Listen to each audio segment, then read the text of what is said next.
एक गांव में शांतम्मा नाम की एक बूढ़ी औरत रहती थी।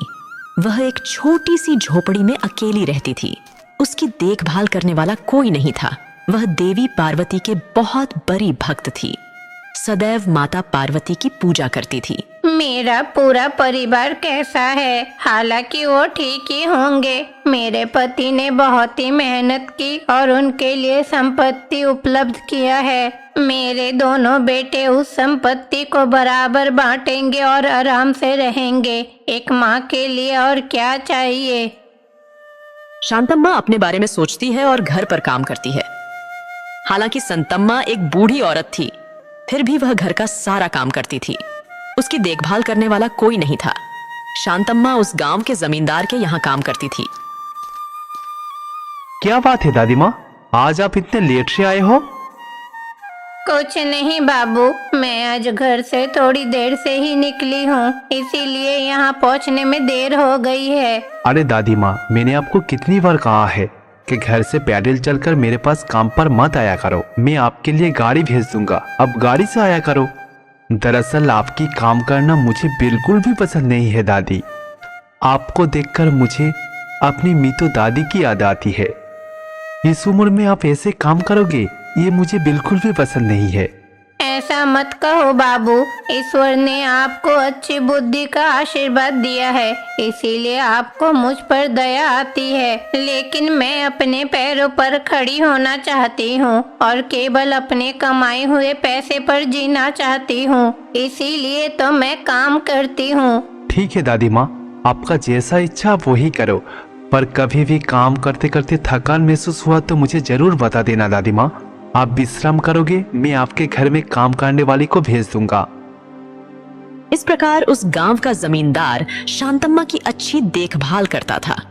जमींदार बाबू ने कभी उन पर काम करने का दबाव नहीं डाला। शांतम्मा भी उस गांव के जमींदार को अपने पोते की तरह देखती थी। ऐसे ही कुछ दिन बीत गए। शांतम्मा की ऊर्जा कम हो रही थी। एक दिन शांतम्मा अपने देवता के मंदिर में बैठी हुई थी और देवी पार्वती के मानचित्र के सामने अपनी मन की बात बोलने लगी।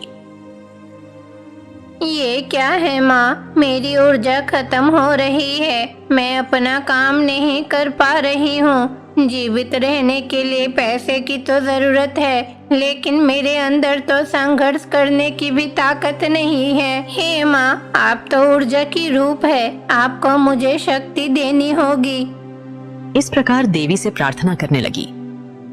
संतम्मा की तबीयत ठीक न होने पर भी वह हर दिन काम पर जाती थी।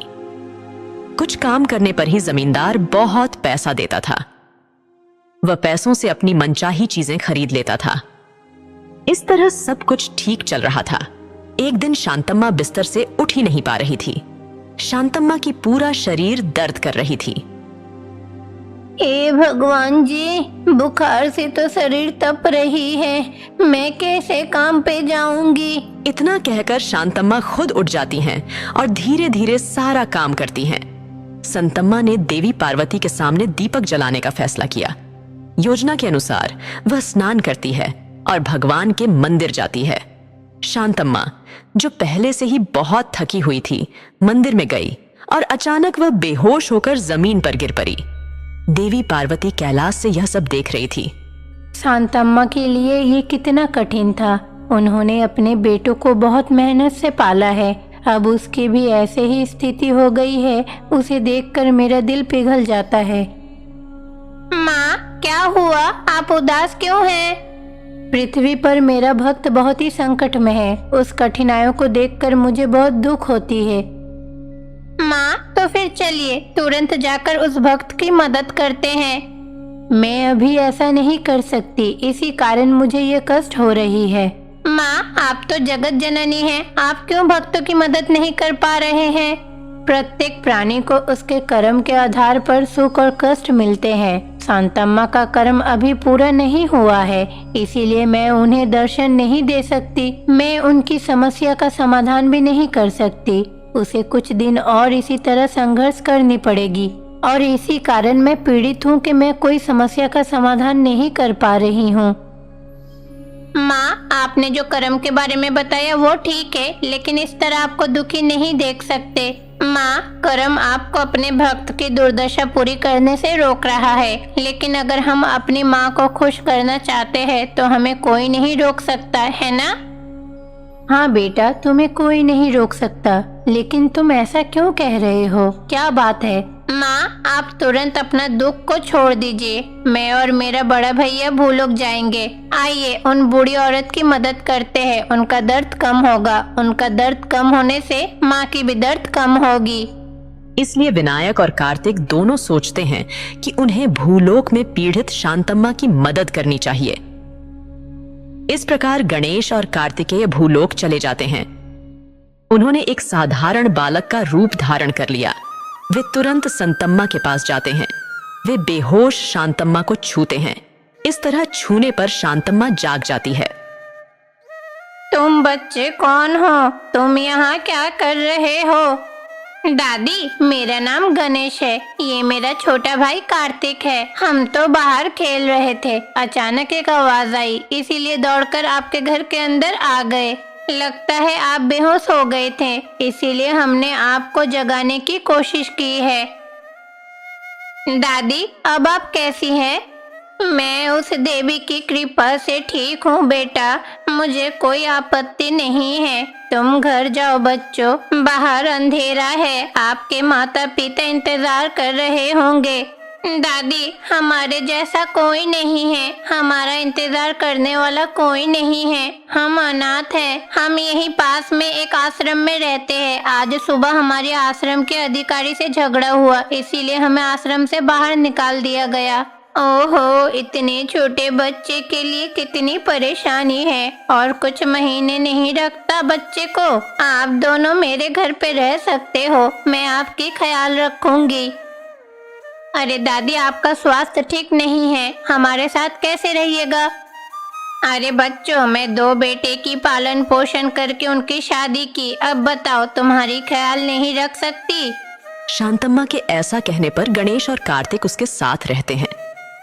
सारा काम गणेश और कार्तिक करते थे।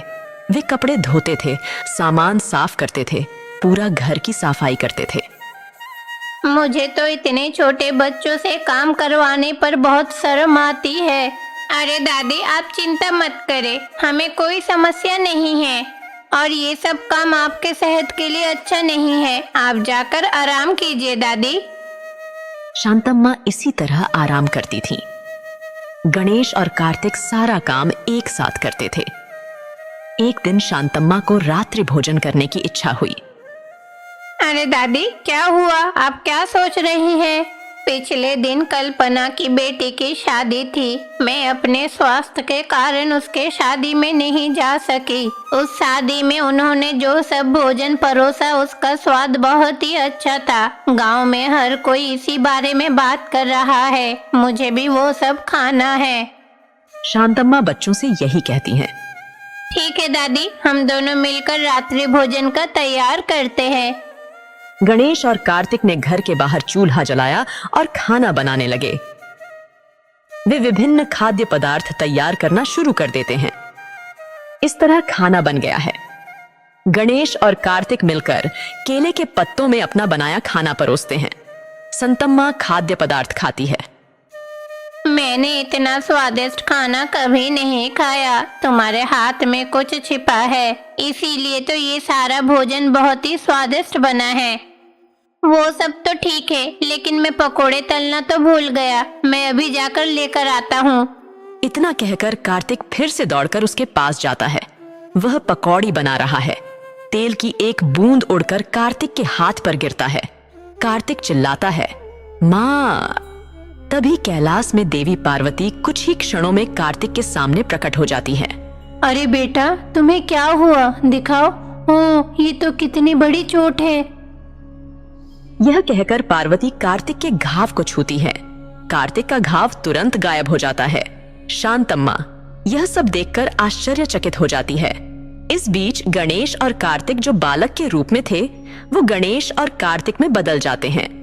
मेरी आंखों के सामने ये क्या हो रहा है? क्या मैं जो देख रही हूँ वो वास्तविक है? क्या मेरे घर के सामने माता पार्वती खड़ी है? शांतम्मा, ये दोनों मेरे पुत्र हैं। आपका कष्ट देखा नहीं गया, इसीलिए वो दोनों आपका मदद करने आया था।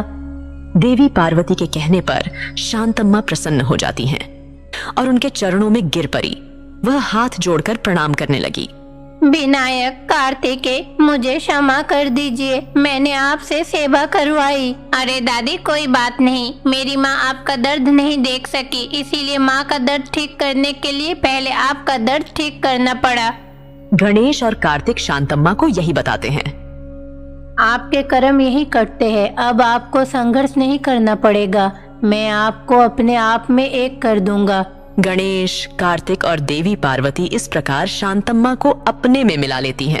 फिर इस प्रकार शांतम्मा को लेकर वे सभी कैलाश में वापस चले जाते हैं। कैलाश में देवी पार्वती अन्नदान कार्यक्रम करने का फैसला लेती है। देवी पार्वती सोचती है उन्हें भूलोक की सर्वश्रेष्ठ ऋषि और मुनि को कैलाश में आमंत्रित करना चाहिए, इसलिए देवी पार्वती भोजन बनाना चाहती है। स्वामी, मुझे आपको एक महत्वपूर्ण बात बतानी है। वो क्या है पार्वती? मैं सोच रही थी कि मुझे कैलाश में एक अन्नदान का कार्यक्रम आयोजित करनी चाहिए और इस कार्यक्रम में मैं संसार में नियमित रूप से यज्ञ करने वाले ऋषि मुनियों को आमंत्रित करूंगी। आपने बहुत ही अच्छा सोचा है पार्वती। ये अन्नदान कार्यक्रम कब आयोजन करने वाले हो पार्वती? स्वामी, मैं इसे कल करूंगी।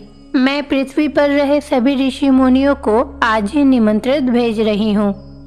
तो देवी पार्वती नंदी के पास जाती है और नंदी से ऐसा कहती है, संसार में नियमित रूप से यज्ञ करने वाले ऋषि मुनियों को कैलाश में आमंत्रित करने जाओ, क्योंकि मैं कैलाश में एक अन्नदान की कार्यक्रम करना चाहती हूँ। ठीक है माता, मैं भूलोक जाकर सभी ऋषि मुनि को आमंत्रित करके आऊंगा। उसके बाद नंदी पृथ्वी के लिए प्रस्थान करते हैं। वो भूलोक जाकर सारे सर्वश्रेष्ठ ऋषि मुनि को आमंत्रित करते हैं कैलाश आने के लिए। दूसरी ओर देवी पार्वती भोजन तैयार करना शुरू कर देती है। पहले मैं सबके लिए लड्डू बनाऊंगी, उसके बाद और भी ढेर सारी मिठाइयाँ बनाऊंगी। ये सोचकर देवी पार्वती रसोई घर में लड्डू बनाती है। इस तरह से जब वो सारे मिठाइयाँ तैयार कर रही थी, ठीक उसी वक्त विनायक और कार्तिक रसोई घर में आते हैं। माँ, आप रसोई में बैठी क्या कर रही हो? बेटा, मैं लड्डू बना रही हूँ।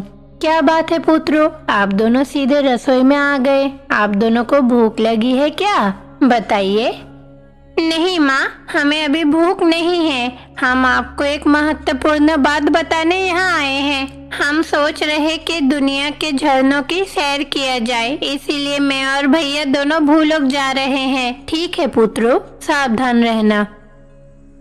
देवी पार्वती से अनुमति लेने के बाद विनायक और कार्तिक भूलोक में प्रस्थान करते हैं। वो दोनों दुनिया के खूबसूरत झरने के पास जाकर रुकते हैं और वहां खेल खेलना शुरू कर देते हैं। दूसरी ओर देवी पार्वती ऋषि और मुनियों के लिए तरह तरह का मिठाइयां बनाने लगती है। अगले दिन देवी पार्वती एक पेड़ के नीचे बैठकर ऋषि मुनियों के लिए प्रतीक्षा कर रही थी। ठीक उसी समय नंदी सारे ऋषि और मुनियों के साथ कैलाश में प्रस्थान करते हैं। आप ऋषि मुनियों को स्वागत है। कई बार आप स्वामी के साथ साथ मुझसे भी मिलने के लिए कैलाश आए हैं, लेकिन मैंने कभी आपके लिए खाना नहीं बना सकी, इसीलिए मैंने ये फैसला लिया है। इसीलिए मैं आज अपने हाथों से आप सभी के लिए अनेक प्रकार की भोजन सामग्री बनाई है। आइए कैलाश में प्रस्थान करें। मैं स्वयं अपने हाथों से आपको खाना परोसूंगी। इस प्रकार देवी पार्वती ऋषि मुनियों को यह बात कहती है। देवी पार्वती की बात सुनकर ऋषि और मुनि सोचती है भोजन करने से पहले उन दोनों को स्नान करना चाहिए, इसलिए वो दोनों कैलाश के कुएं के पास जाते हैं। ठीक उसी समय भगवान शिव देवी पार्वती के पास आते हैं और कहते हैं, हमारा एक भक्त भूलोक में बहुत ही संकट में है, पल पल खतरा उनका पीछा कर रहा है। पार्वती, हमें अभी भूलोक जाना चाहिए। अब क्या होगा? मैंने सोचा कि हमें उन मेहमानों को भोजन परोसना चाहिए जो अभी कैलाश आए हैं, तभी वहाँ भूलोक में खतरा शुरू हो गया है। नंदी, आप यहाँ आओ। हाँ माँ, आप मुझे आदेश दीजिए, मुझे क्या करना होगा? स्वामी और मुझे आपातकालीन स्थिति में पृथ्वी पर जाना होगा। आपको ये कार्यक्रम पूरा करना होगा जो हमने आपके लिए निर्धारित किया है। ऋषि मुनियों ने कोने में बने कुंड पर स्नान करने चले गए हैं। जब वो लौट कर आएंगे तुम्हें उनकी अच्छे से सेवा करनी होगी। देवी पार्वती नंदी से ये बात कहती है। नंदी सहमत है। उसके बाद भगवान शिव और देवी पार्वती भूलोक में संकट में जो लोग हैं उनको बचाने के लिए जाते हैं। विनायक और कार्तिक उस झरने के पास जी भर के खेलने के बाद कैलाश में लौट आते हैं। भाई कार्तिक, इस बार खेल खेल के बहुत मजा आया।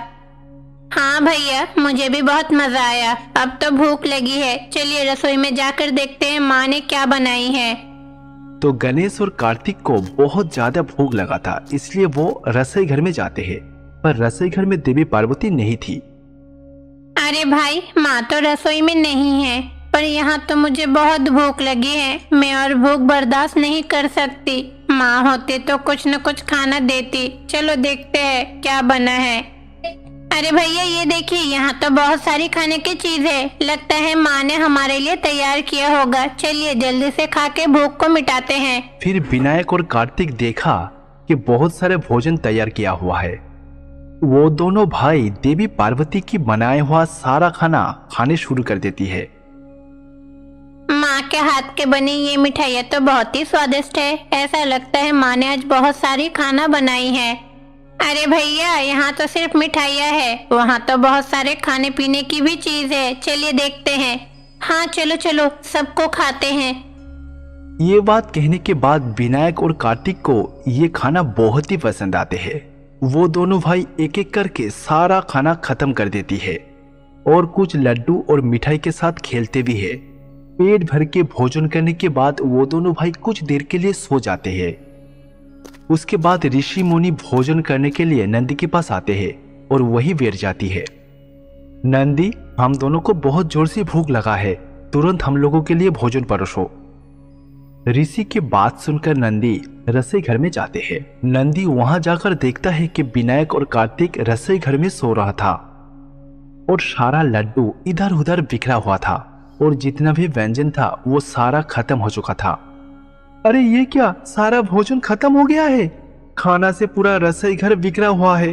अब मैं इन साधुओं को क्या भोजन दूं? ऐसा देखकर लग रहा है कि विनायक और कार्तिक सारा खाना खत्म कर दिया है। देवी पार्वती मुझे जो जिम्मेदारी दिया है वो पूरा नहीं होंगे तो बहुत ही गुस्सा करेंगे। मैं क्या करूं?